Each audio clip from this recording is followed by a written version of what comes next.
Je te salue et t'informe que je suis fort heureux de te retrouver en cet instant, afin qu'ensemble nous puissions continuer de découvrir la vie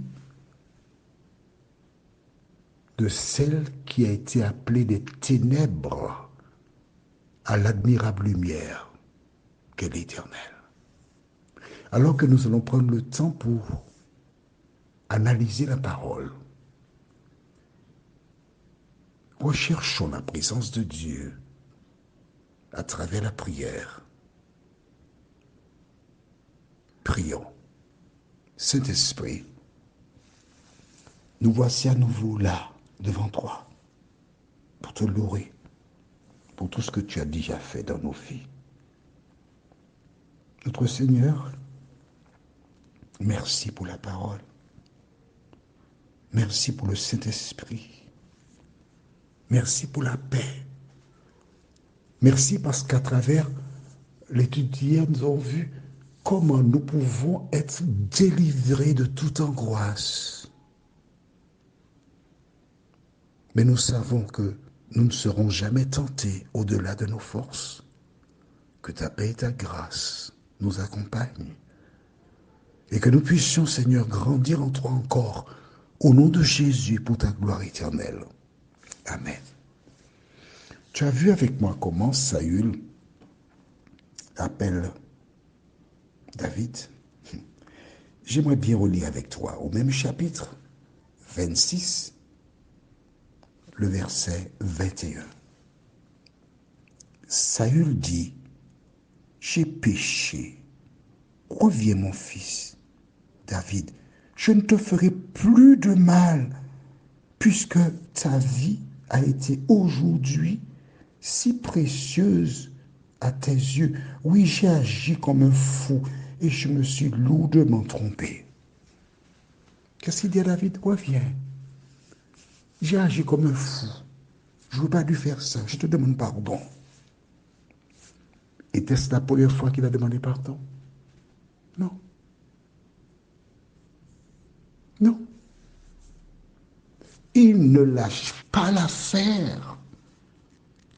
De même aujourd'hui, quand une personne t'a fait du tort une fois, tu dois l'aimer. Tu dois avoir des relations limites avec cette personne. Parce qu'elle n'a pas fini avec toi. Aussi longtemps qu'elle est engagée par le diable, tant que tu es vivant, elle ne te lâchera pas. Alors, bien sûr, quand on pardonne, il faut oublier. Mais attention, il y a oublier. Je t'explique. Tu passes près de chez Madame Athanase, elle a un chien qui est méchant. Le chien s'est échappé, il t'a mordu une fois. Quand tu passes près de chez elle, que fais-tu? Tu as oublié qu'il t'a mordu? Tu m'abuses. Quand tu passes près de chez elle, tu t'arrêtes pour regarder s'il est bien attaché. Tu ne dois pas oublier qu'il t'a mordu. Parce que ce n'est pas dit qu'il ne va pas recommencer. Hein? Tu dois être sur tes gardes. Prendre des dispositions. Lisons aujourd'hui dans 1 Samuel, chapitre 27. Et tu vas d'accord avec moi? Bon, attends, allons lire et après tu vas me dire si tu es d'accord ou pas. Tu es d'accord? Je m'adresse à toi là. On lit, c'est bien. 1 Samuel 27, versets 1 à 4. David se dit en lui-même, c'est sûr, un jour ou l'autre, je périrai par la main de Saül. Je m'arrête ici. Alors, tu es d'accord avec moi ou tu n'es pas d'accord? David a dit, ouais, ben, il est là. Ça, on dit en français, tu as vu ça? Un jour, Saül va me tuer. Il était sur ses gardes. Il savait qu'avec toutes ces belles paroles, j'ai péché, j'ai agi comme un fou, etc., c'est plus fort que lui. Pourquoi? Il est animé par le diable. Et à moins de changement, d'une conversion, cette personne n'arrête jamais. Et que dit-il ensuite? Mieux vaut donc pour moi m'échapper définitivement dans le pays des Philistins. Saül renoncera désormais à me chercher dans tout le territoire d'Israël. Ainsi, j'échapperai à sa main. Ça me fait penser à des communautés religieuses où il y a des personnes qui ont commis une erreur, ont fauté, ont péché, et les autres tombent sur lui à bras raccourcis. Et parfois, certaines personnes dans cette communauté montent sur ce qu'ils appellent le pupitre ou la chaire, et dans leur prédication, cherchent des références qui, au lieu de donner la main, rappellent que vous serez perdus. Comment peux-tu espérer que ces personnes restent dans la communauté? Et quand elles s'en vont, elles sont bien contentes. Voici l'exemple. David, qui sur le territoire d'Israël était en danger, il a décidé de partir se réfugier chez les Philistins, chez les ennemis. Beaucoup de personnes commettent cette même erreur. Oui, c'est une erreur.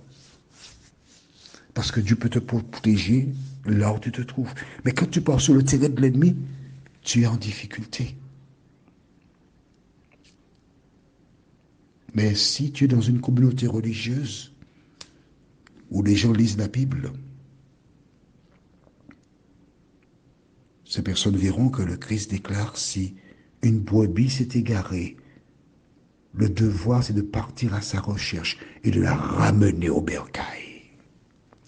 Beaucoup de communautés religieuses seront perdues parce qu'elles n'appliquent pas cette parole de Jésus. Alors continuons notre petit récit, fort intéressant.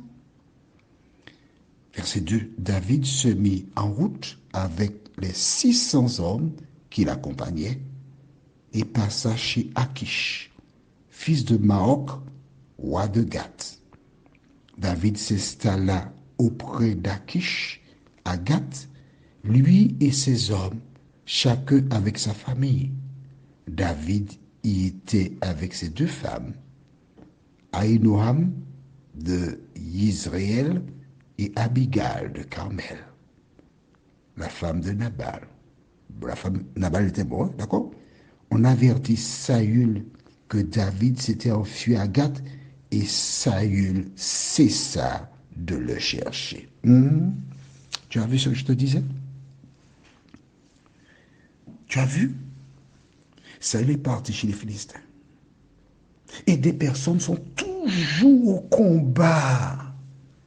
Des personnes allaient dire à Saül: tu sais, David est parti, il a été chez les Philistins, il s'est réfugié là-bas. Le diable utilise ses agents pour apporter la nouvelle. Toi qui m'écoutes, quel message donnes-tu à tes connaissances, à tes amis? Le seul message que tu dois dire aux gens, c'est ce que Jésus a fait pour toi dans ta vie. Quand il a délivré l'homme qui était possédé, Jésus lui a dit: va dans ta maison, vers les tiens, et raconte-leur ce que le Seigneur a fait pour toi. C'est ce que tu dois raconter aux gens. Tu ne dois pas raconter la vie des gens. Parce que souvent, tu répètes des choses que tu as entendues qui sont fausses. Or, la Bible te dit que tout ce qui est vrai, tout ce qui est digne de louange, tout ce qui mérite l'approbation, soit l'objet de tes pensées.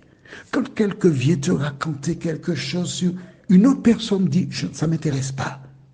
Dis-moi ce que Jésus a fait dans ta vie. C'est ça le message.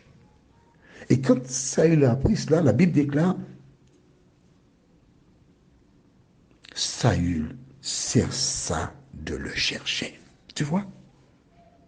Quand des personnes te font du tort, n'oublie pas qu'elles attendent toujours l'occasion, des éléments pour dire: oui, j'avais raison, vous avez vu, je vous avais dit, vous ne voulez pas me croire. Méfie-toi des personnes qui te veulent du tort. Prions. Notre Seigneur et notre Dieu, merci pour la parole. Beaucoup de personnes sont parties chez l'ennemi. Beaucoup de personnes se trouvent ailleurs, mais au fond d'elles, elles savent qu'elles ne sont pas à leur place. Seigneur, visite ces personnes. Permets qu'en écoutant cet audio, qu'elles prennent conscience que ce n'est pas là leur place. Et qu'elles trouvent en toi la solution aux angoisses et qu'elles reviennent, tandis qu'il en est temps. Fais du bien comme toi seul peux le faire, Seigneur. Nous t'avons prié au nom de Jésus et pour ta gloire éternelle. Amen.